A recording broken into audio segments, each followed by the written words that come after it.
So I don't know what that is. Something just popped up on my computer that I've never seen before, but we're fine. Ooh. Um, so we went to the movies last night to see Clueless because the movie theater near us sometimes does other things or old movies or whatever. Have either of you seen that movie? I probably saw part of it on TV a long time ago. Not enough to say like definitively I remember the full film. Yeah, I've definitely seen it. Definitely a long time ago. Like, I have not seen it, I don't know, in the last 10 years. It is maybe like an all-timer comedy. Like, it's really, really good. It holds up pretty well. Like, there's some stuff that's whatever. It's old movie, but it was really good. And seeing the movie that way in like a theater that was just like obviously people that just wanted to see that movie in a theater with other people, everyone was very engaged and like laughed. It was like a very good experience. I'm like, oh shit, I should probably go to more of these like showings when they do old movies. But I'm gonna try to bait Todd into picking that movie at some point. Even though Todd's seen it, but Todd loves that movie, and I feel like it's worth a rewatch for the two of you or a first time watch for Mike. But it was great. It was fantastic. Paul Rudd fucking smashes it. That whole cast is pretty good. Donald Faison's fucking character's great. I don't know the lead actress's name. I forget what her name is. It's not Alicia Silverstone. I think it Alicia is Alicia Silverstone. Silverstone. Yeah. I always forget because someone else played her in the TV show, right? Oh, I don't know. I'm gonna look it up. Don't worry about it, you guys. But yeah, I feel like it was not her on TV. I felt like it. I don't know. I feel like it's kind of it was maybe ahead of its time. It didn't feel like a movie of that era. Like it felt like it was doing something different. I don't know. It was good. It was very enjoyable. It was a good time. How was Mission Impossible, Mike? It was fine. It's definitely not. Is this the end for Ethan? Do you want the answer to that? It's the final reckoning. So it is the final reckoning. But do you want the answer? I mean, is it a spoiler? I feel like the way Dom phrased the question, it would be a spoiler to answer one way or the other. Anyway, yeah, it was fine. Yeah, I suppose either way is a spoiler. So yeah, it was. I really wanted Mike to the follow up to Mike saying, "Anyway, he's dead now." He's dead now. He's dead now. He's dead now. Yeah, because like it is a continuation sort of the last film. It's also trying to be like this big, I don't know. I don't want to call it a retrospective, but like they're making all these pulls being like to essentially connect it to other films in the franchise. Like, you know, certain characters come back or certain characters have connections revealed to previous characters and all that stuff. Oh, so it's Palpatine. Sure. I don't even know how to follow that up as a concept. They brought him back and they connected him to other characters that he previously wasn't connected to? How? I guess. I feel like that's more of a stretch than the connections that they made in this film. You're a thing, not Palpatine, but literally your association. I'm just going off what you said. I don't know anything about Mission Impossible. You made us watch 3 or something. That's all I know. I made you watch one of the better ones. Better than Last Reckoning? Final Reckoning? Sure. Yes. Oh, okay. Because like the premise of the film itself isn't that strong, and I don't really care for the antagonist. The 2 antagonists, maybe 3. I'm still like not clear. Like I might have to sit down and watch all the Mission Impossibles because I feel like that was the other thing.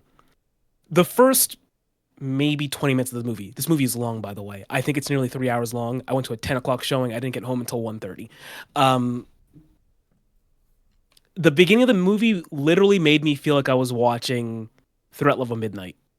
I don't think that's a good thing, but it made me. No, probably not. I mean, you did that makes me want to see the movie, to be honest. Like, that's. Do we know from the trailers who the bad guys are? Yeah. Well, the bad guy is. The bad guys don't still use iPhones. True, but also. It's the same bad guys from the last one. This movie was supposed to be Dead Reckoning Part 1, Part 2. They changed to Final Reckoning instead. So like it's still the same bad guys before. The same antagonist from before, because uh, the premise of the Ethan's the previous bad guy. film, you think he's the bad guy, then he takes the mask off, and it's Palpatine. Oh, That makes even less sense The than what I previous said. Yeah, but I said it.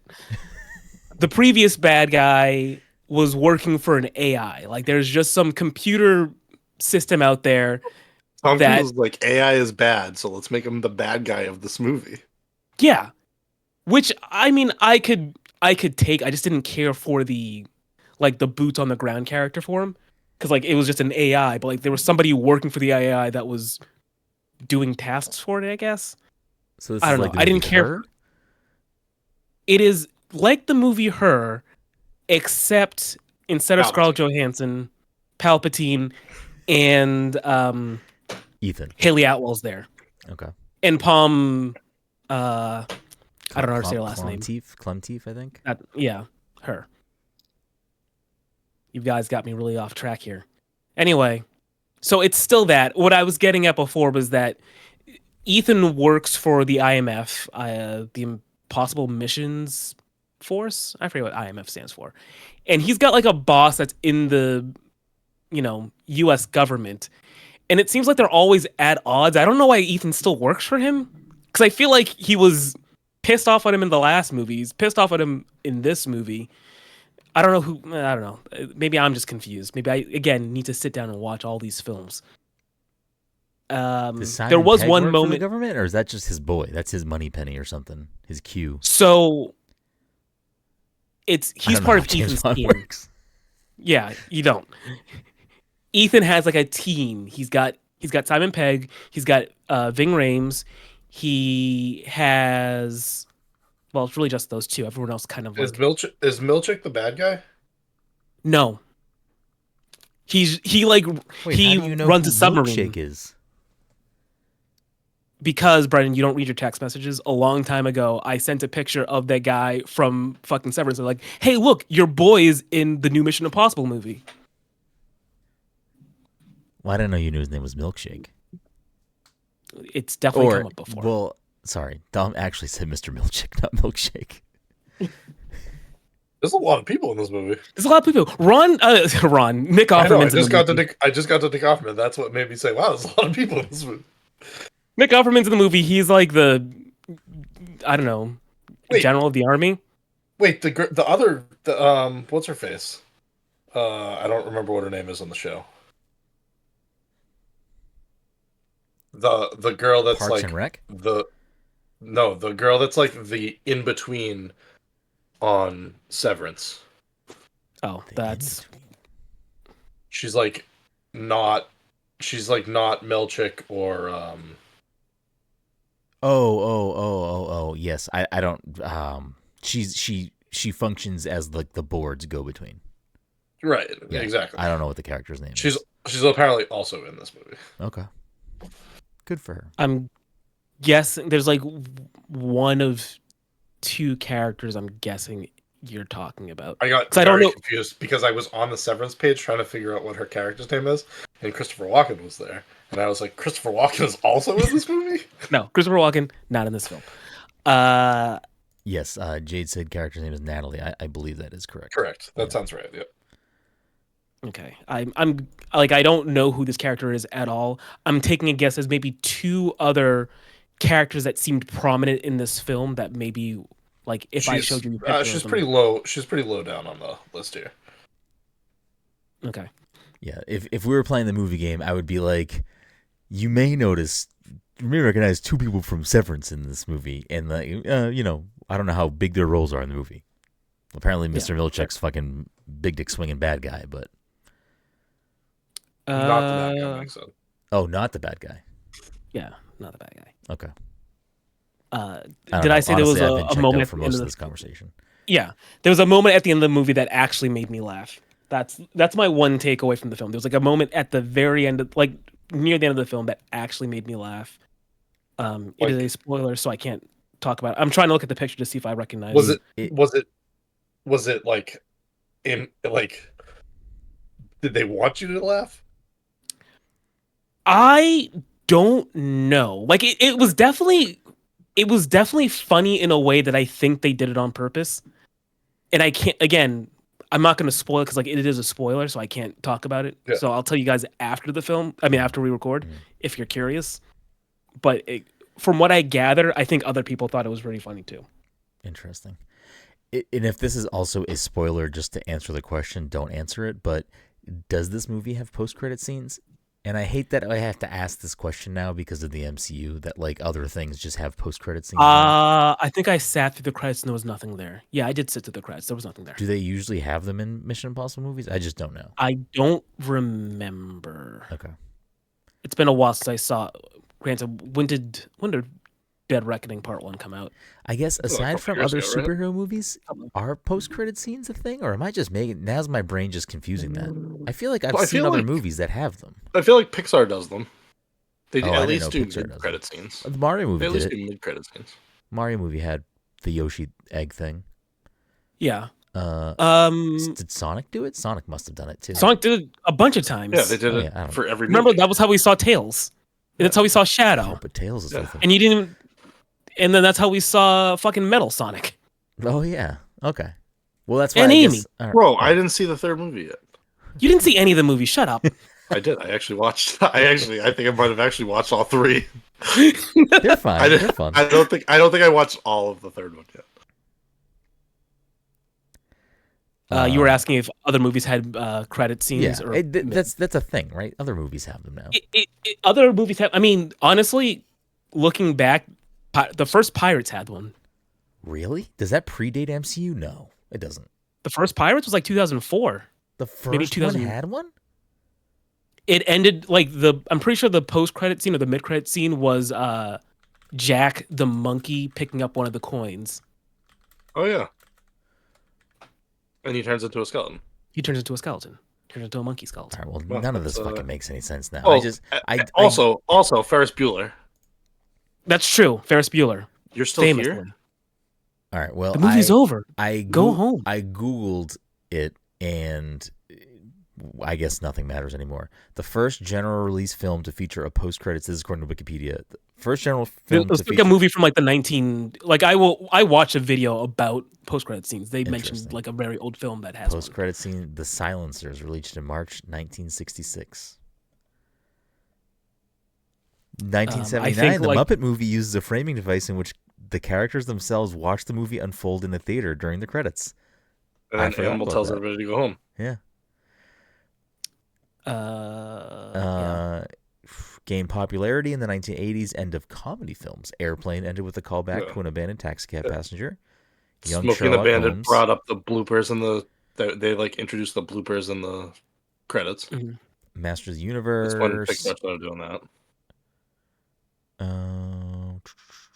Ferris Bueller's Day Off. There you go. The producers. Most of the Muppet movies, apparently, because I am scrolling through all the Muppet movies here. Count in Sesame Street Presents Fall of That Bird. The Count counts down the credits. That's okay. That's a use of his talents. All 5 Pirates movies include them. Napoleon Dynamite features a stinger. The Cannonball Run something. I mean, sometimes movies just did like, I don't know if I would call them post-credit scenes, but like, I don't know. I did just rewatch all the Meet the Parents movies. There's like things playing during the credits that I don't know if I could call that a post-credit scene. Again, I wish I remember this guy's name. He did like a full video about the post-credit scene and like how in the past, like let's say the original Ocean's 11 with fucking Sammy Davis Jr. I don't know. I went with him first, and all of them, like it had not necessarily a post-credit scene, but during the credits, it was just like them walking down the street all cool, all of Ocean's gang. And then they, as time progressed, they started doing scenes. Like Don mentioned, the first movie that used bloopers as their credits thing. Mm-hmm. And then we got to the point where now the post-credit scene or the mid-credit scene is to set up some other thing. Yeah. I mean, if you find that video at some point, send it my way, because I'll take a little sneaky peek. I'll take a watch of that. I can, yeah. You don't have to find it right now. I mean, I'm not gonna do anything else because, like, unless you want me to talk more about Mission Impossible.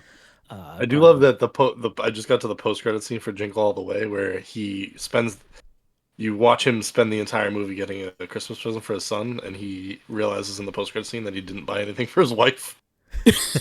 That's actually really good. Did they ever make a sequel? That would have been like, I feel like a layup sequel. Is a layup sequel? He waits a year to buy her a gift, and she's still just pissed off the entire year. I don't know how any of that works. I've never seen that movie, so I don't know what's going on. Oh, do I have Christmas this year? Do I get December this year for movie pick? Do I get to pick Jingle All the Way? You have November. Dom has December. That's a Parts Like Vixen comic for Donovan. I mean, listen, I could, but seeing how the rest of the year plays out, I could be just, I could be potentially swayed into Dom having we just watched that movie and then Dom also has a pick. We'll see. We'll see how the year goes. I'll rewatch Jingle All the Way anytime. We'll do a double feature: Jingle All the Way and Hot Frosty. How about that? We're gonna watch Hot Frosty again. That's how you want to do things. Yeah, we're doing. I forgot how much you love that movie. We're doing a double feature back-to-back year. We're doing back-to-back champion. Anyways, welcome everyone. Before this episode just never gets an intro to the Pass the Control podcast, a show where a couple of best friends talk about the latest in video games and nerd culture. Sometimes we talk about, sometimes we have guests. Sometimes we talk about, I don't know what the fuck we talked about already, movies, I guess, or something. Either way, we have a new episode for you each and every week. As always, I'm your host, Brennan Groom, and joining me on this lovely Friday evening is the anime senpai himself, fresh off the train from Anime Boston, Mr. Martini Mike. Mike, how are you doing tonight? Yeah. But your top highlight so far from Anime Boston? I didn't really do anything. What manga did you buy? I bought the first volume of JoJo Part 7, Steel Ball Run, and I bought volume 20-something of Jujutsu Kaisen. Like, I bought them both because they were technically early releases. They're not supposed to come out for another month. But I've been meaning to read Steel Ball Run, and then the volume that I picked up of JJK was just like, it's an important part of the story that I want to own physically. Cool. Also joining us tonight, of course, and rounding us out is the Disney daddy himself, Mr. Dominic 40. Dom, how are you doing tonight? I'm doing well. We love to hear that. We got a great show for you tonight. We're going to talk about the best of PAX East that we did not talk about last week. So if you listen to last week's episode, we talked about the rest of our PAX East, but we never got to the top 5 that we gave awards to. So we'll talk about those, and if Dom has any other things he wants to shout out from that week in Boston, he can do that as well. I'll also talk about the Sea of Stars Throes of the Watchmaker DLC, and then we'll see where else the rest of the episode goes. But before we do that, a couple of quick housekeeping things. The PTC Movie Club for May is Todd's pick, and we are going to watch Green Room. I don't know where that's streaming. Let me Google it. I don't think it was streaming. I think we had to rent that one. It might be by now, though. Yeah, maybe it's looking like a rental, at least for a quick Google search. So if you want to hear us chat about Green Room, we're going to chat about that next week. So make sure you watch that film before you listen to that episode. Other quick housekeeping things. I know we're going to talk about Best of PAX East tonight, but I also did do a little blurbs for those games that we gave awards to. That is over on the website at passthecontroller.io, as well as little, not like a review, but it is like my full thoughts for the most part on Sea of Stars, Throes of the Watchmaker. That I also wrote up and is over on the website. So if you want, a deeper dive or just more of our thoughts or my thoughts on those things, feel free to head over to the website at your leisure. Anyways, before we hop into those main topics, is there anything else anyone wants to talk about? Playing or otherwise watching? Andor season 2 was pretty good, so watch that. I still haven't watched the first one. I watched the first episode and I liked it. I just didn't. For no other reason, I just bounced for a bit. But I should probably get back to that show. People seem to love Andor, right? Andor's just a thing people love. Andor's pretty good. At some point, I think I'm going to rewatch Rogue One. Oh. Okay. It was the most streamed movie on Disney Plus last week. Yeah, because the show like leads directly into the movie. Interesting. I did boot up Disney Plus last night, though. I'm trying to remember where Cassian is at the beginning of Rogue One. I forget. I haven't rewatched Rogue One in a long time. Mike can tell us because he just watched Andor season 2. I just watched it. Yeah, because he like has to go meet some informant on some planet about something. Like he had to talk to some guy. Remember the TIE fighter pilot? Maybe. And then he shoots him, and then Kaz? Is that his name? No, that doesn't sound right. Actually, maybe you're right. It'd be weird for him to be Kaz and then it's Cassian Andor. I know. Oh, no. Wait a second. The TIE fighter pilot that I'm thinking of was with, I think, Saw had him. Oh. But yeah, anyway, he goes to, I don't think it was it Jeddah? I don't think it was Jeddah. He has to go meet some informant. That's basically how that movie starts. He goes to meet some informant, and I forget the circumstances, but like he shoots him right afterwards. Because I remember that being like a strangely dark beginning for the film. Because I'm like, isn't this guy supposed to be our Han Solo-ish character? But nope. Nope, indeed. I've almost watched through season 1. I'll get through it. I'll get there. Yeah. I'm surprised. Season 2 one way out. Okay, did you get that far? Yeah. Okay, that was a good episode. I'll get to it at some point. I did boot up Disney Plus last night though, and it was initially I was just gonna put on. I was like, I just wanted to go to bed, and I was gonna put the monorail episode on because we're going to Disney. Monorail episode about Disney's monorail. Huh? I'm just kidding. I know that you're talking about the Simpsons episode. Yeah. Is there something else on Disney Plus about the monorail? I don't know. There's probably something about Disney's monorail somewhere. Yeah. Well, so that was like the impetus to why I was like gonna throw something on to fall asleep to, and I was like, oh, I'll throw on that because we were fucking doing Disneyland shit yesterday, and then I was like, yeah, whatever. I haven't watched this episode in a long time. But then I ended up was like, actually, there was something I wanted to watch. And I'm assuming you've seen it, Dom, or maybe you haven't. Did you watch the Imagineering story? It's like the documentary. I fell asleep during the first episode. I wasn't intending to stay up to watch it, but I'm going to rewind it to wherever I left off. Because I was enjoying it. I don't really know that much of that specific history of like Disneyland and Walt. There were some good shows on Disney Plus that they decided to remove about like behind the scenes stuff. Oh, really? The Imagineering story was one. No, it's still on there. No, I know. That's one of the ones that was good. Just good. There was another. I forget what it was called. It wasn't called Prop Hunters, but it was like, they like went through and like found props from movies and like talked about like the filming of movies and like how the props were used and stuff. It was good. I think that one's off of Disney Plus now. I wonder why they would take it off. All of those. The same reason. Yeah, the same reason why HBO Max, which is now HBO Max again, would pull things off of their things. Like Looney Tunes. Like Looney Tunes. But it feels weird. I mean, Looney Tunes is weird, but it feels weird for them to pull something off that I'm assuming they made. Uh-huh. Yeah. They made a brand new Willow show, and it is removed from Disney Plus. And I didn't dislike it. It was fine. I would have watched more of it. I guess it's cheaper for them to just not have it on there anymore. In what way is it cheaper? Do they have to continue to pay certain people for it to be there, or just it's like they have to pay residuals? Okay, they have to pay residuals. There's probably like some overhead in terms of like storing it and then actually streaming it. Okay, that factors in. I don't know by how much. I mean, that probably factors in less than the residuals portion. Yeah. Okay.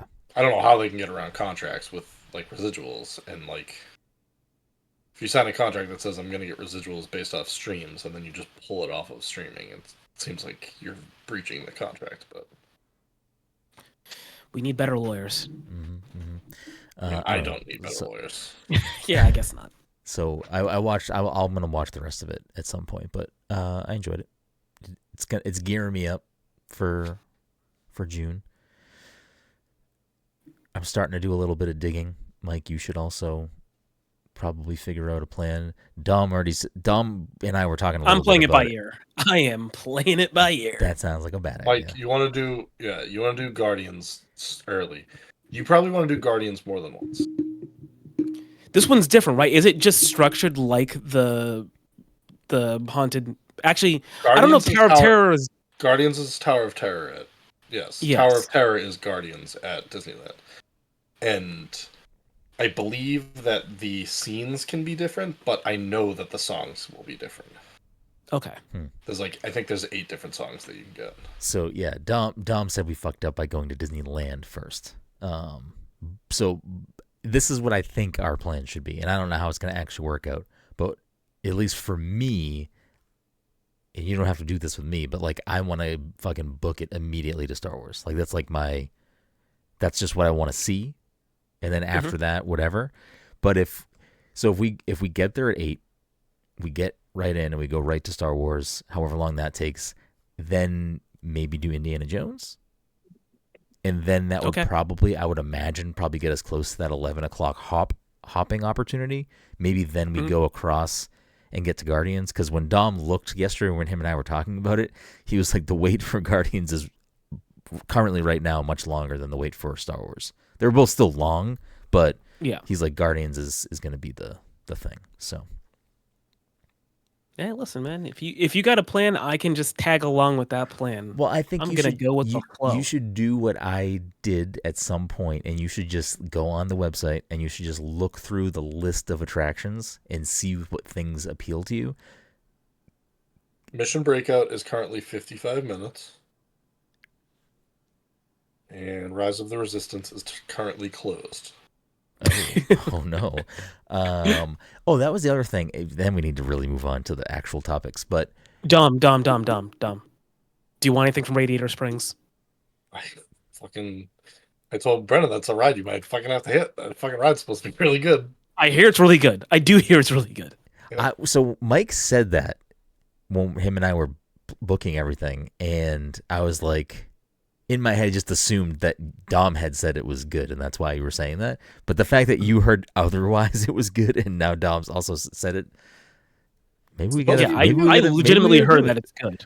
What kind of ride is it? Is it a roller coaster? No, it's like you're in a car. You're in a car? Okay, all right. It's not like you're driving. Like you're not like. It's not like one of those like you're driving the car thing, right? It's like a ride on rails. Yeah, it's like why can I not remember the name of it at Epcot? The Test Track? Small World? Yeah, it's like a Cars version of Test Track, but like really in depth, in Cars world. The thing I was going to ask you was Small World. I said Small World. Is Star Tours different at Disneyland? Is it a different ride? No. Oh, okay. Maybe it's just. Wasn't it always just called Star Tours? I think the video just got updated, so like they might have changed the name a little bit too. They added I think they added Cassian talking to you. They added Was it always called Star Tours: The Adventures Continue? That's when they added all the scenes. I don't know. It's been that way for a long time. Yeah. I wouldn't say a long time, but like once they added, I think they started adding stuff during the prequels. During the prequels, maybe, yeah. That's still probably. I haven't been to Disney since. I know, it's a long time. Yeah, so you don't have to go on with me, Mike. But I liked Star Tours as a kid, so like I would like to see it again.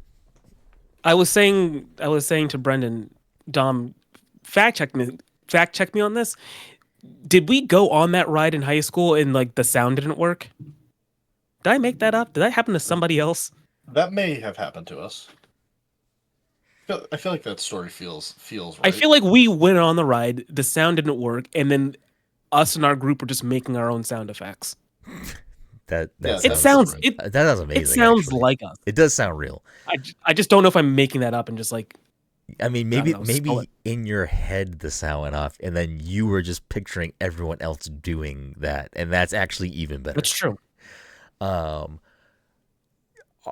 If you don't know off the top of your head, then we can just move on. But are the rides that are shared between the two parks, are they for the most part all the same?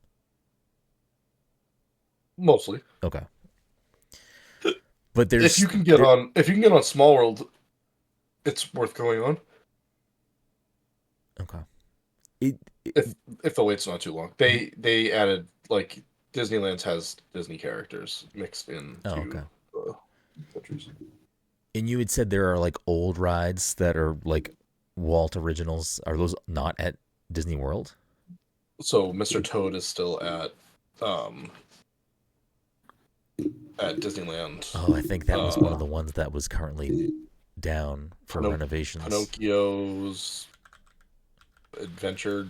Journey. I forget what the name of that ride is. Snow White's Adventures. I think it's not called Scary Adventures anymore. Those are all like rides that were. I don't think Pinocchio ever was in Disney World, but those are rides that were at Disney World that have been removed. How can I quickly find this? I feel like I saw a list of like rides that were currently closed for renovations. I know the Tiki Room is closed, which that's not a ride, right? That's like a show. It's a show. I'm not gonna find this quick. Fuck, I think Mr. Toad was one of the ones that was closed. The Tinkerbell thing was down, whatever that was. I don't know if it's a ride or a show. There was like 5 or 6 things that were down for renovations. Anyways, that's that. So, PAX East. Before we get into the top 5, Dom, anything else from that week you want to talk about, or we can just get right into the top 5? No, we can just get right into the top 5. It's fine. So we can kind of take it from whatever. I mean, there's not really an order to it. So if we want to start with, we can start with royalty free for all and work our way down the list that I wrote down, I guess. Great party fighter, approachable, great hand-drawn art. You guys had a chance to talk a little bit more with, oh my goodness, Colin. Yeah, so than I did, because you guys had played it prior to me going over there. Yeah, it's a more simplistic party brawler. There's like, I don't know, less inputs, I guess. Yeah. I feel like the idea is that he was creating a party brawler with like his own characters, and then decided to like use characters from public domain, like mixed in with his characters. So like you can play as like Dorothy, who's a dog, like Dorothy from Wizard of Oz, who's a dog. Sweeney Todd. Yeah, Sweeney Todd. What he's like mixed with Lancelot. There was Nessie. Oliver Twist. Oliver Twist was one. Lilith. Yeah. Yep. And I think there was a few others. And then like the stages are also based off things from public domain. One of them's a Steamboat Willie stage. One of them was a Winnie the Pooh stage. I forget what else there was for stages, but like you said, like all hand-drawn art, like it looks like really well done and very, very approachable. And that's the thing. I mean, granted, we didn't play it for a super long time, but it does seem like something that, yes, it has like a low barrier to be able to play it and have fun, but it does seem like there's still a little bit of that deeper skill level available. Like if you wanted to really, like, I'm pretty sure you could like dodge roll. Like it seemed like there was other things you could actually. Me and Mike were like fucking around. I was like, I guess you can't wave dash, and then he did it. Yeah, and then he did it. Like, oh, that's weird. Yeah. So like some of that stuff is still there. Yeah. Which I think is good. Like, it's like a good, because I think that's what makes Smash so good too. Is just it has that high low of like you can play super competitively, you can play with items, you can like do all these things. That actually I don't remember. Were there items in I don't recall them being at least items. in the demo that we played, there was not. But he also said that there would be more characters by the time it launched. So it's great. I mean, it's definitely something to keep an eye on. If you like, party brawlers, I think it's going to be a good addition to that ecosystem of games in that genre. Yeah. I'm definitely looking forward to playing more of it. Yeah, he said to look forward to it. Probably end of this year or early next year. Nice. Yeah, definitely something to wish list over on Steam. Keep an eye on that. I mean, you should wish list all these games on Steam if any of them sound interesting. I mean, you should wish list them anyway. Yeah, but you should, especially if you're of interest, you should make sure you throw that wish list up.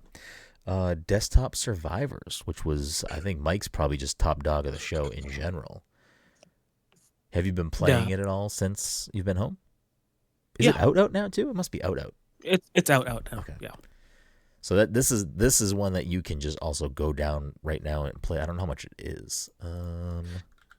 Yeah, look that up because I already own it, so I can't tell you. $5, which I think is a fucking steely Dan. That's a no brainer right there. You take this one, Mike, because it was your jam. You've been playing more of it. I'm playing more of it. It is by all accounts just like a version of Vampire Survivor with the skin of, like Windows 98. Yeah. So it has a lot of that iconography, like the menu, the UI itself is based off of that old desktop look.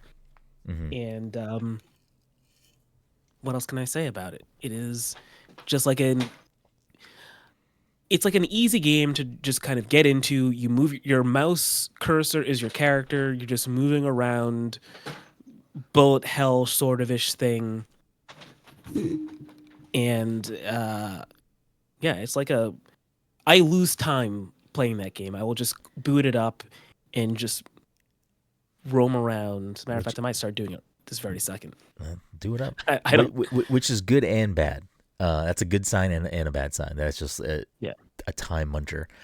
Is because I haven't booted it up since I've been home. Because you and I also did buy physical copies of it because they had. I've got mine right here. Okay, yeah, show it. Yeah, they had limited physical copies that have an actual disc inside that had the game on it and also a Steam code. If you didn't have a disk drive, but I mean, solo dev. I love when developers like choose a style and just go all in with that theming. I feel like sometimes it can be maybe a dangerous tightrope to walk where you go too hard on one thing, it might become corny or cheesy. But it's the same thing with royalty free for all. Like, I don't think anything about that felt like they're just we're doing this thing to pull people in. Like, they're doing this thing, but it's also quality. It's the same thing with Desktop Survivors 98. Like it's doing this thing with that iconography of Windows 98. But it's still fantastic. Like, it's still a very good game. But when we played it at PAX, I mean, the booth was great. Like, fake grass floor, old computer monitors that you're playing it on. Like, you felt like you were playing it on like a fucking Dell. You know what I mean? Like, you felt like you were playing it like on a Gateway. You know what I'm saying? Is Gateway still a company? Gateway? No, I don't think so. Is Dell? That's how much I don't know.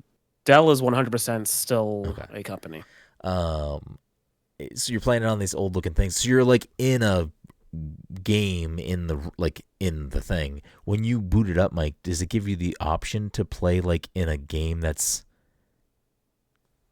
like in a like you load it up and it's like, because I know there's the ability to play it over your actual desktop. Yes. Is there also like you can play it in like in the game too without like being an overlay to your computer? So you've got the option to have a wallpaper that you can turn on and off. So like right now I have the wallpaper turned off so I can see my own desktop in the background. Okay. But yeah, there's an option for like so you could have a background so it looks like a regular game. And part of me kind of wants to boot it up right now and play it over the podcast so it's on the screen, but that I don't want to do it. But it would actually be kind of funny. It would be pretty good because then you can stream the podcast, but you're also streaming the game so people can see what the game looks like. Is there a way for you to put it over your camera so it just gets put over your screen? Probably. I'm gonna work on that. Yeah, you see if you can make something silly happen. Anyways, yeah, it's fantastic. I mean, if you like Vampire Survivor type games, I've heard people call them garlic likes. If you like that style of game, okay. That's interesting. I don't know how widespread that nomenclature, that terminology. Yeah, yes. But I've heard people call those types of games garlic likes. I'm assuming because Vampire Survivors is maybe the most popular one. Similar to why they call games roguelikes because of Rogue Legacy. Anyways, fantastic game. I highly recommend it. It was clearly one of our favorites of the show, but I think it's kind of teetering near the top of that list. Another gem that we played was Gigasword. I don't know if Mike got a chance to play this one, but Dom and I both spent a good amount of time playing this one, and I think it's a game on the surface that is just immediately just visually and on a very surface level is a me and Dom type of game. Like we would see that type of game and be like, yeah, we're gonna check this out. Like maybe it's gonna give us Shovel Knight feelings, Mega Man feelings, Metroid feel. Like it's gonna give that type of feeling just off of the bat. But I thought it did. I thought it had solid combat that was not just like swing a sword. There was pacing and timing to it. You had to dodge. You couldn't just like run in and slash. Like you had to. There was enemy mechanics you had to deal with, especially early in this demo, early in the game, which was knowing when to dodge roll, knowing when to block, knowing when to attack straight on or jump and attack down. Like there were definitely those things that were present. But I think the more interesting thing, or the thing that made it really set apart for me, was the puzzle mechanics that relied around how you interact with your sword, which was, when you are carrying your sword, you have limited mobility. You can't jump as high. You can't move as far or as quickly, but you need to shove it in the ground at certain points to get to certain areas, and knowing like when to leave your sword and when to take your sword and maneuver yourself and your sword around to unlock doors or push blocks or whatever it may be. I liked that a lot, and I feel like there was a really good variety of all of that stuff like in the demo that we played. Like I feel like we weren't really repeating puzzles layouts or structures. It was a lot of like you're building on the same concept, but it was not like the same thing over and over again. It felt very varied in that short little slice that we played. I had a great time with that. I don't know if you have more to say about Gigasword. Yeah, when I was talking to him, or when me and Mike were talking to him, I think you had just started playing it. Mm-hmm. It was before I had sat down. He had mentioned like where Shovel Knight was like inspired by Mega Man. This was like his ode to Zelda. Mm-hmm. So like he wanted to do that same thing of like playing this game, like having that feel of like experiencing like 2D, like side-scrolling Zelda. Like, yeah, it felt very much like Zelda 2 to me. That's like a very good, easy comparison that I definitely felt that while playing it. Yeah, and that was obviously his inspiration, or one of his inspirations. He did say that like there's Zelda and Metroid stuff in there too. So. And maybe the pacing and things will change throughout the game, in the full game, but like in the demo that we played, I feel like it was way more puzzle focused than I anticipated. I was kind of surprised that it was actually way more puzzle focused, which I do think is a little more Zelda-y, especially like Zelda 2, like where there's enemies and bosses and stuff, but there's a lot of puzzling it's not and just backtracking. Crush through a bunch of enemies and then fight a boss. There's like stuff in between. Yeah, so I'm looking forward to more of that. I mean, that seems like a very in our wheelhouse type of game. So I can imagine both of us enjoying that when the full game comes out. And super nice dude, solo developer, I believe too, right? As far as I know, the other guy there that was there with him was the tester. Yeah. Okay. Jack Breen is the developer's name. Also a local dude. So if you're also a listener and you're Massachusetts person, which a lot of you out there are, that's an easy wish list just for the home team. You know what I'm saying? So is royalty free for all. So even if you don't want to play those games, throw them a little bit of love because gotta should be throwing all of these games a wish list. That's just easy. It doesn't cost you anything and it helps them out a lot. But gotta show Boston love. I think the next two games maybe only I had played. Cyberlich and the Death Cult of Labor. Did you play it too, Mike? You must have played it, actually.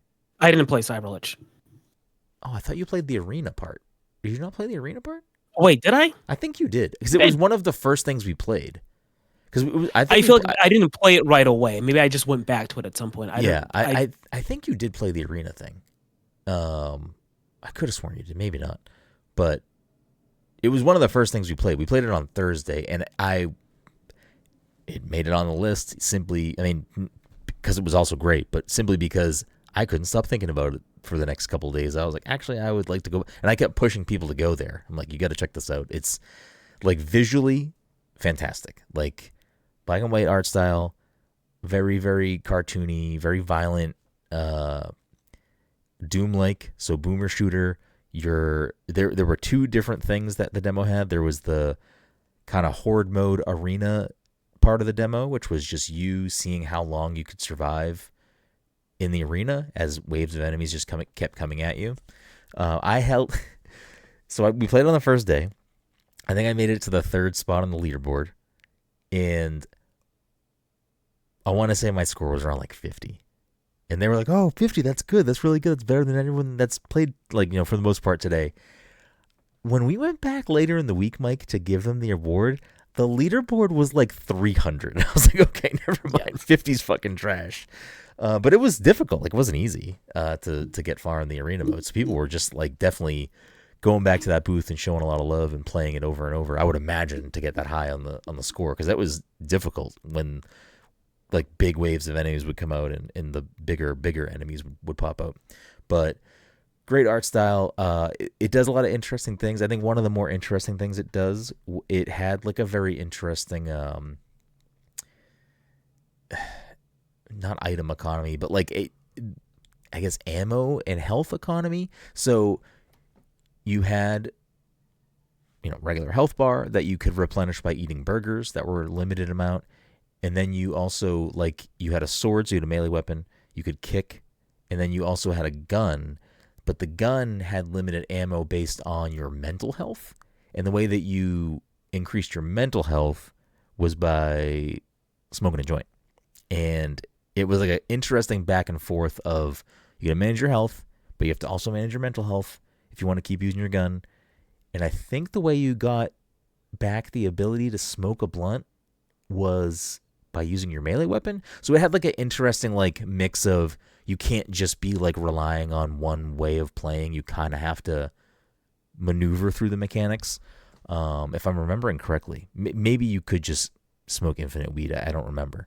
I feel like you could smoke infinite. I think I had spoken to one of the developers trying to figure out exactly what I had asked a question along those lines. I remember you because asking. I thought one of the things seemed maybe not overpowered, but I think you could use melee for free, right? Maybe that's what it was. So yeah, there was something that because this is still an early build of the game. They were playing with balancing how some of those systems interact with each other. So in the version that we played at PAX, and if you were at PAX and played it, it might be different than what things turn into, because I think that's what it was. I think the sword is pretty overpowered, and I don't think the sword was relegated to any of the economy. So it was just you could just wave it around. So I think that was going to maybe also get tied to your mental health meter. which Yeah, would mean makes you'd have sense. to smoke weed to do it too. But it was really good. I mean, it also had a story mode that we got to play a brief slice of, and I mean, as the full title of the game sort of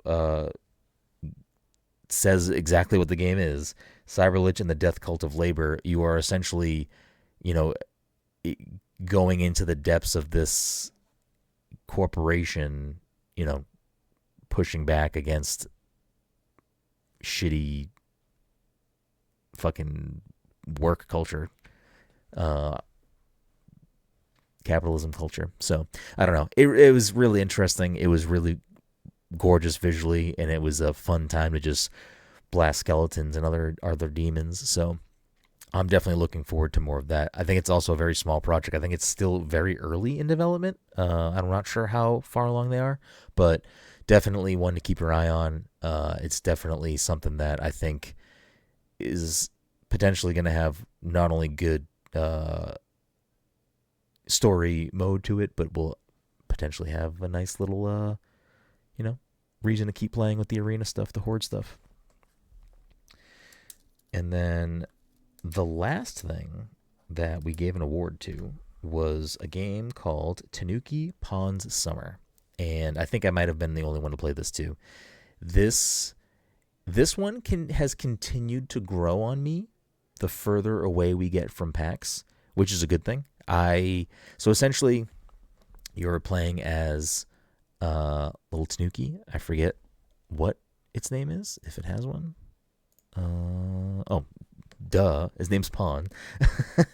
So you're playing as Pawn, leading up to like the shrine festival or something like that, and the the crux of the game is you are trying to restore the Tanuki shrine before the shrine festival, and in order to do that, you need to make some money. In order to make some money, you're gonna deliver some packages for the villages. So you are delivering little packages to different villagers. You're riding around your little bicycle.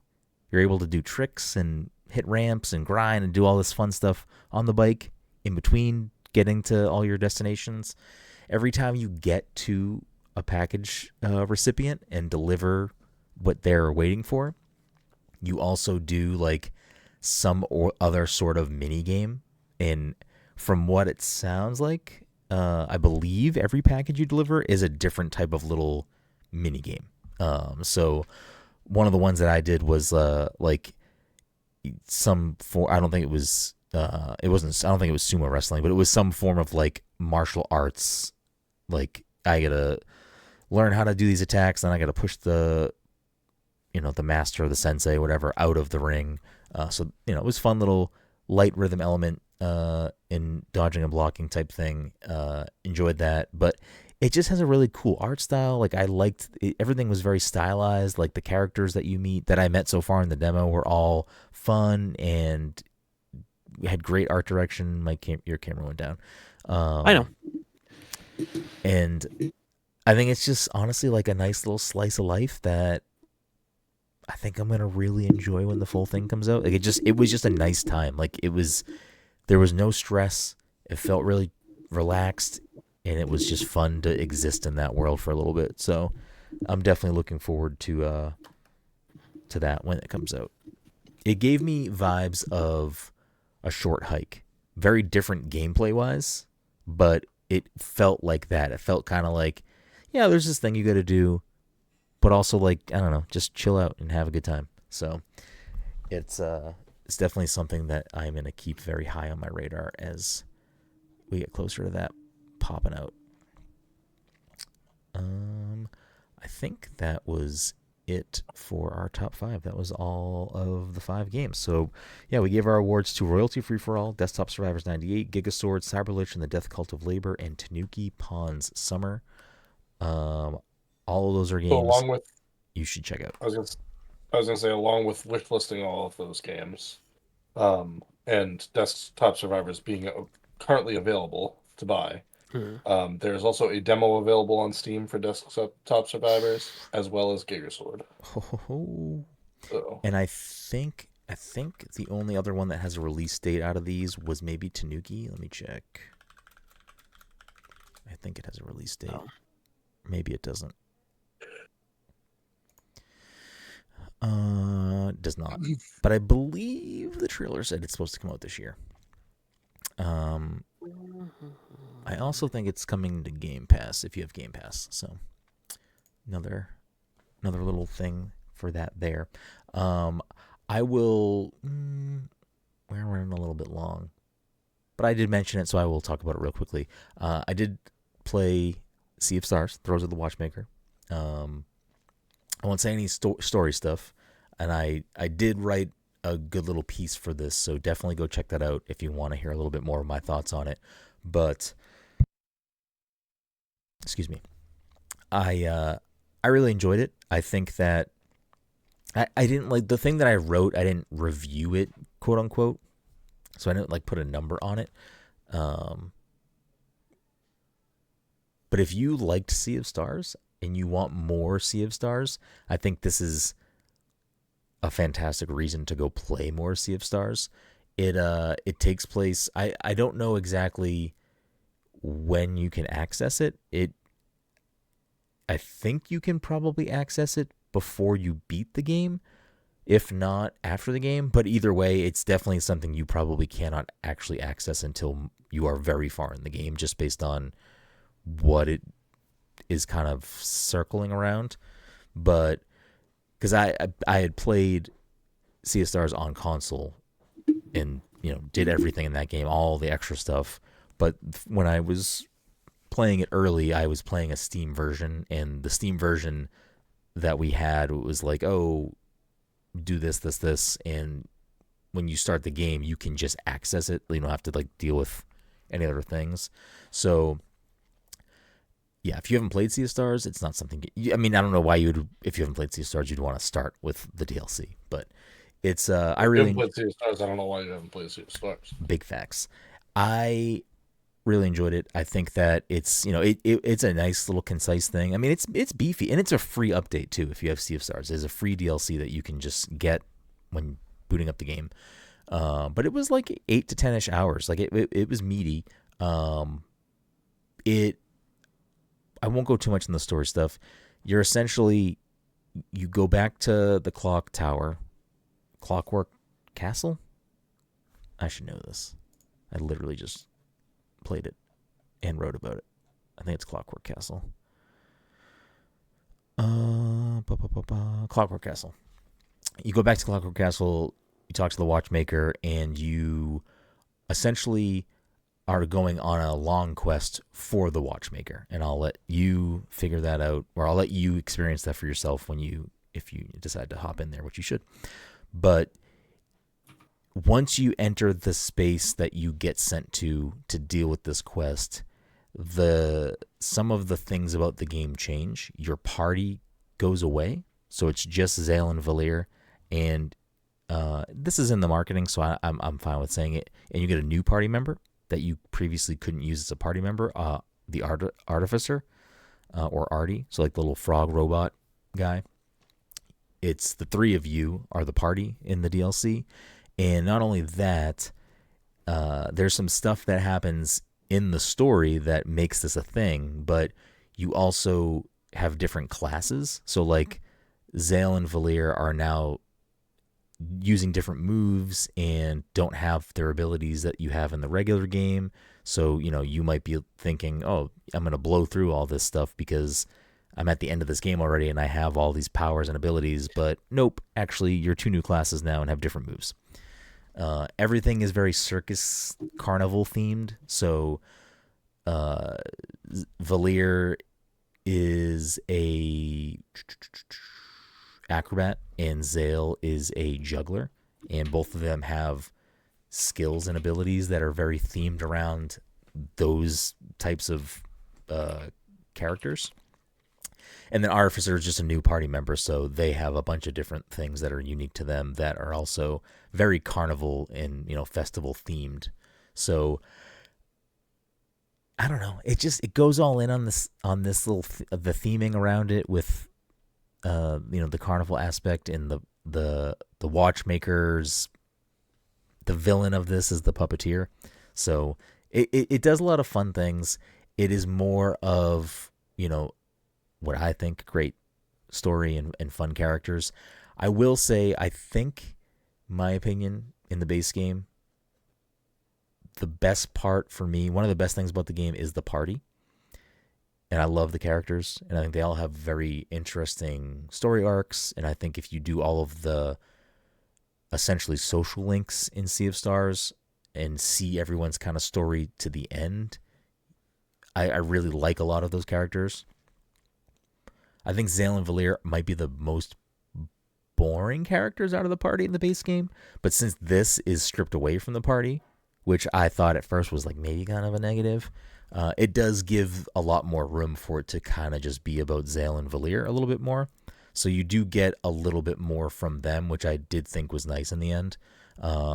It does some interesting things dealing with like your personal demons, I guess. I kind of wish it did a little bit more with it, but I still enjoyed it. And Sea of Stars to me is a 10 out of 10. It's a masterpiece. It's a great game. I gave it a 10. I don't know if Dom ever said it, what he would give it, but I'm assuming it's also probably a 10 for Dom. I think it's probably a 10. So an excuse to go back to this and play an extended amount of it and go back to that combat system that I think is fucking perfect. It was just more of a great thing that I was happy to be back in for another 10 hours. It flew by. When it was over, I was like, I can't believe I actually just played that as fast as I did. Some really fun boss fights throughout the whole thing. It's I don't know. It's just real good. It's just real good, and they just made it. They made more of a good thing, and I don't think that's a bad thing at all. So, it's definitely something I think that's worth checking out if you are a Sea of Stars fan. It is it's a free update, so you don't have to pay for anything.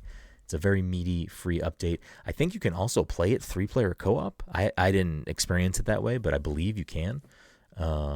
Which is also a pretty cool little addition to that. I think they updated the base game to also, you can play 2 players, I think, but I haven't done that. So, but yeah, it's great. It's definitely worth checking out. I don't know how quickly you want to bump it up your priorities, Dom, but when you're in a lull and you need something to play, I think it is definitely worth checking out. Honestly, I forgot it had come out, honestly. Yeah, I honestly might replay it on my actual save file just to play it again at some point when I have a little bit more time. But yeah, definitely worth checking out. I mean, the DLC aside, go play Sea of Stars if you haven't played Sea of Stars. I think it's one of the best RPGs that you can play right now. So that's my take on it.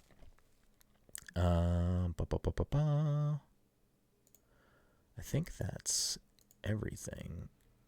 You did get it to work, Mike.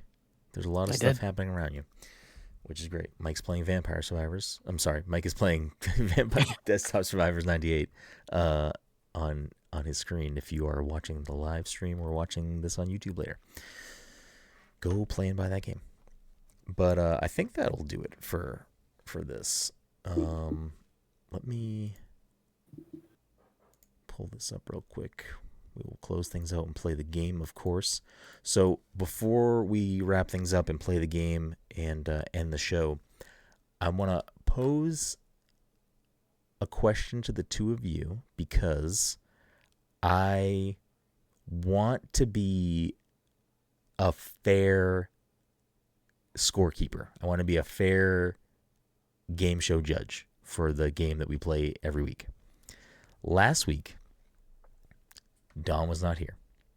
Usually when someone is not here, I will text them the opportunity to also score points so that the scoreboard still feels fair on a weekly basis. Dom was busy to the point last week where I don't think I texted him because I assumed he would be too busy. Or maybe I did text him, but he was busy. But either way, Dom did not get the chance to engage last week. So Todd preemptively already today said, you better not fucking not text me when it's the game time. I need my fucking points. And I said, seriously. he didn't say fucking. I made it more amped up.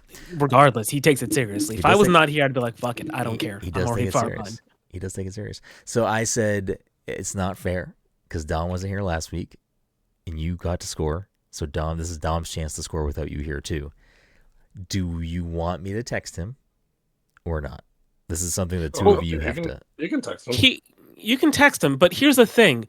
I could have sworn, unless Dom watched the thing, I thought you were just going to ask him the same things today. Just to let him. I could do that. I could do that. I don't remember the exact quotes though, so that would be. Yeah, I don't either. Okay, so I'll see if I can quickly find them because I have a list.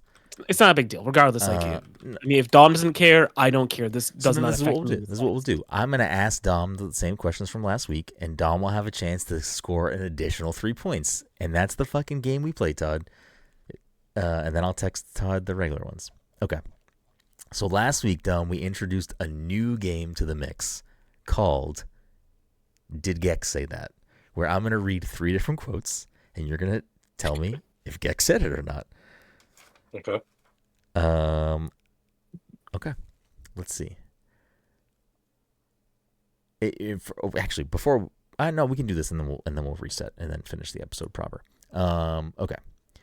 I need to scroll and find the ones I actually use because I feel like it's not fair if I use different ones, right, Mike? Yeah, that's probably true. Okay. Let me see. Okay. Here we go. 1 for 1. Quote number 1. Gecko chop baby, yeah. Did Gex say that? Yes. Okay. I was going to say a yes on the first one. What was...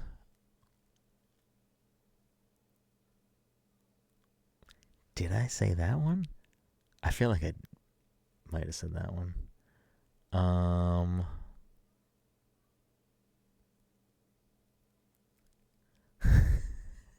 don't know if I can find the exact ones I used, to be honest. Oh, okay. Okay, I found the one because now I'm trying to remember how the two of you answered, and now I think I found the correct one. So the way that this works, Dom, is I have actual Gex quotes up on my screen, and then I have a Reddit thread up that has people who have fake Gex quotes in just a Reddit thread. Okay. Now that's what I call getting some tail.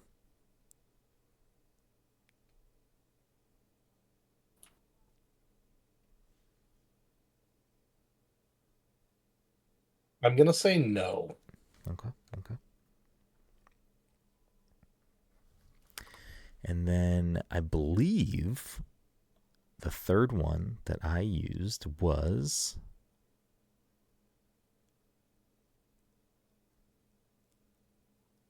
I'm pretty sure this is the one that I did.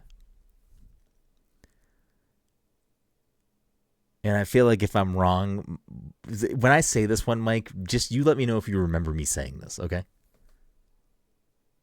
All right. Forget about it. Did Gex say that? I don't remember that one, but whatever. We're not gonna dig for it. So I mean, I could very easily just listen to the end of last week's episode, but I'm not gonna do that. We're already too deep. Did Gex say that, Dumb? I don't think he said that either. Okay. Well, even if I didn't use all the same quotes, what I can say is that, same as last week, all 3 of them were actual guest quotes. So you get 1 big boy point. Yeah, that's what I was going to... Like, I didn't want to overplay that hand, but I was like, it really doesn't matter what you pick because last week you just read all guest quotes. Yes, yeah. So that's what I repeated that at least. So whatever. Dom is going to score 1 point off of last week's thing. I was looking through more of these and... I don't know what this is in reference to, but he has a quote that's, and I probably shouldn't say this in case we play this game again because I think this is actually a funny game to play. But I'm gonna burn this quote now. That's for 12 years of Full House. What's he got against Full House? I don't know. You know, fuck it. I'm flying out to San Fran while I'm in LA. Okay. So before we play the final game and wrap things up, thank you all so much for listening to this week's episode 472 of the Pass Control Podcast. If you're a friend of the show, fan of the show, want to support the show, tons of ways to do that. Easiest way, freest way, make sure you're following us on social media. Make sure you're subscribed to the show wherever you listen to the show, whether it's YouTube, Apple Podcasts, Spotify. Make sure you're subscribed to us over there, and make sure that you leave us a 5-star review if you haven't. It's super helpful in helping us continue to grow the show. So if you do take a few moments to do that, I would appreciate that. It would help us a lot. Make sure you go to www.passthecontroller.io. That's our website. That can link you to everything we do, whether it's podcasts, written stuff, drink recipes, whatever it may be. All that stuff is linked out from there. I think the only other thing worth mentioning is just a reminder, next week is PTC Movie Club. We'll do Green Room, and I guess I'll text Todd these things now. All right. We're going to just keep it simple. And we're going to play Did Gex Say That yet again. Hell yeah. But before we do that, let me pull up the scoreboard. Still in first place now with 29 points is Dom. Todd is in second with 27, and Mike is in third with 15. We have some guest points, and I have one stump from. I usually leave a note of what the stump was, but I didn't, so I have a phantom point. Anyways, the way the Gex fucking game works, you just found out because we just did it a second ago. I'm gonna read 3 quotes, and the panel has to let me know if they think Gex did or did not say the thing. So I'm going to preemptively text Todd all 3 of them, and hopefully he responds, and then I will do them in turn here with you both. Let me get my paper correct. Okay. Quote number 1. Will Cheech and or Chong report to the front desk? Did Gex say that? Mike. Damn, that does sound like a Gex-ass thing to say. I'm going to say yes. I'm going to say yes, he did say that. Okay, Mike's going to say a yes. Tom, how you feeling about will Cheech and or Chong report to the front desk? Definitely feels like a Gex thing. I will say yes as well. Okay, I was going to lock in a yes. Still waiting on Todd's response for that one. Let's move on.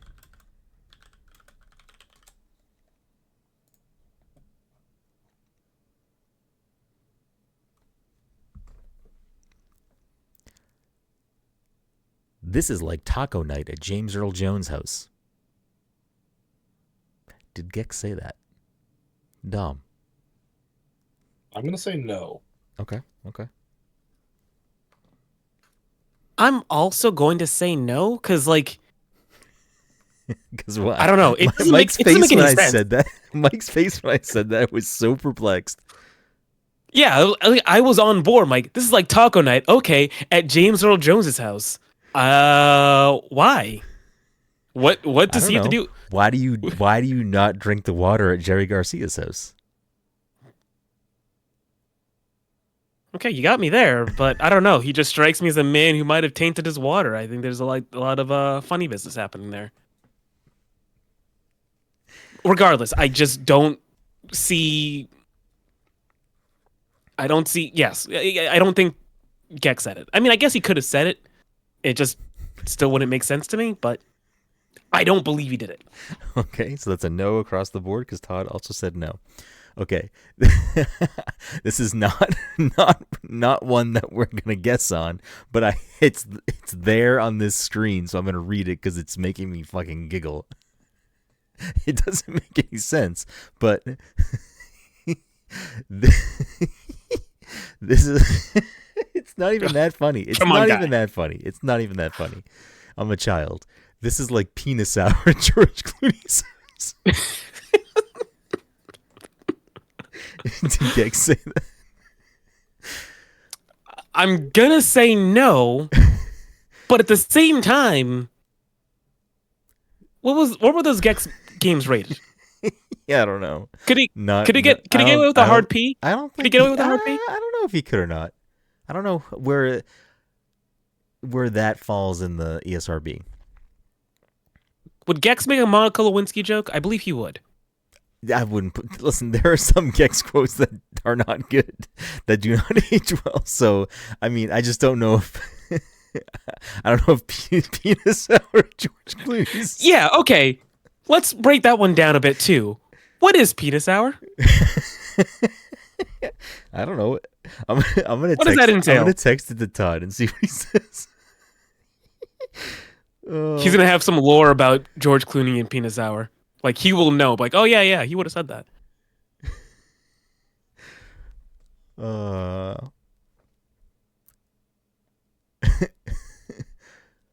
So that's it. What, we some kind of Gex?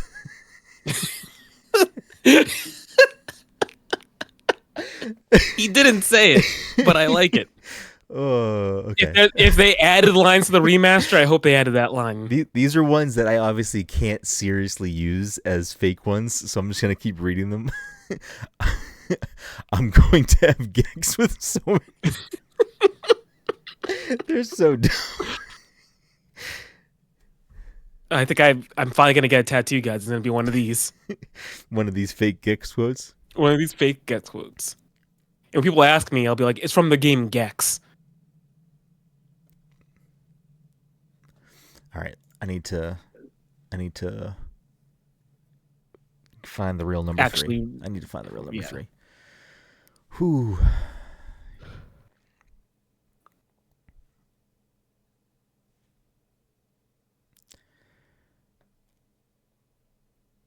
Obviously, you need to name this episode. What are we? Some kind of Gex now?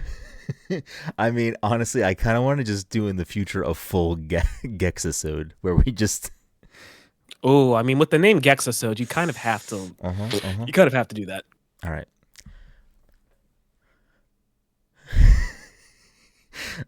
I'm laughing at other ones, but I've made my choice. I've chosen one that's not very funny, which means it's definitely going to be a real Gex quote. Carry on. Hold on. He has to change it now because I called him out. No, there's a lot of good ones back and forth to choose from, and I'm trying to figure out what the best one is. Okay, I think I've decided.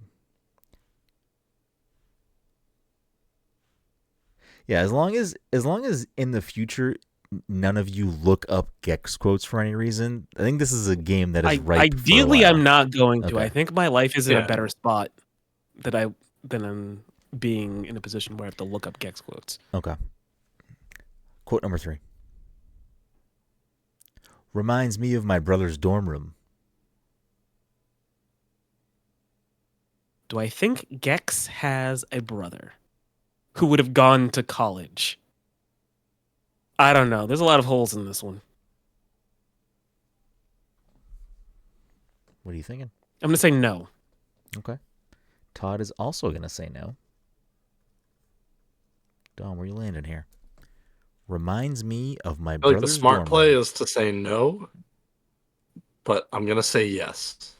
Yeah, I could be wrong. I'm basing I my only logic feel is that faulty. I'm using the logic that Mike had where it's not that funny. And I feel like you pulled it off of the Gex quotes because it's not that funny. Maybe. Well, I mean, can anything really be I'm going to have a Gex with so many women? No, but the water at Jerry Garcia's house? Is that funny?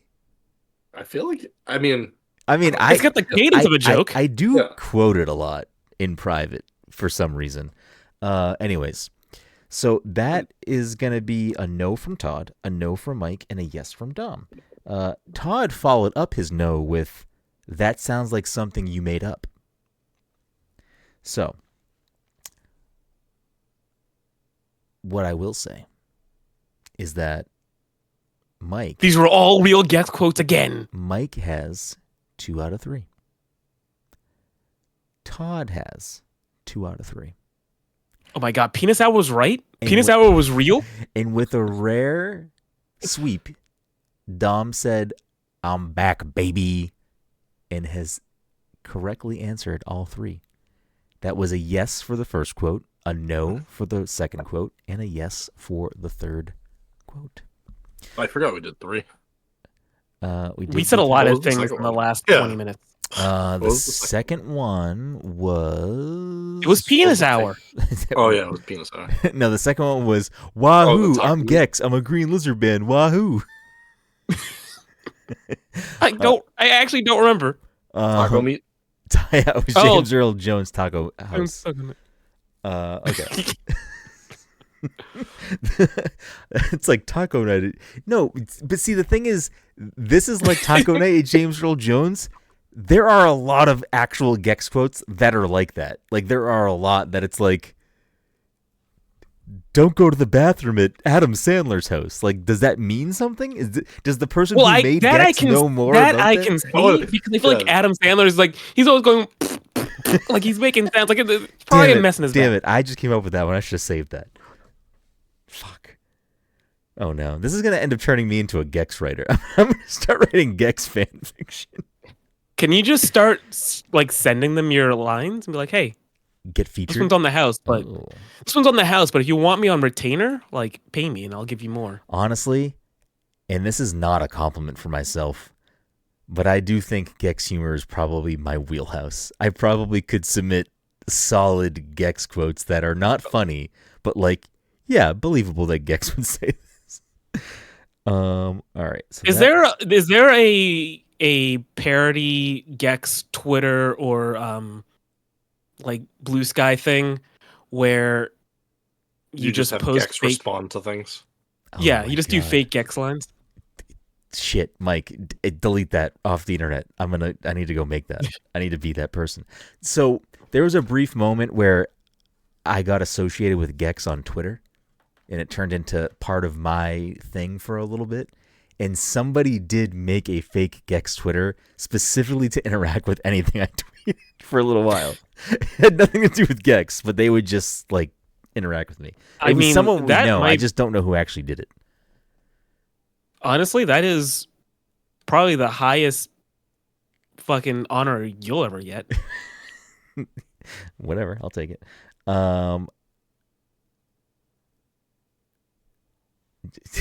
Anyways, that ends the week with Dom with 32 and still in first, Todd in second with 29, and Mike in third with 17. We appreciate you. I can't believe I'm still playing this. You really are. We will see you next time.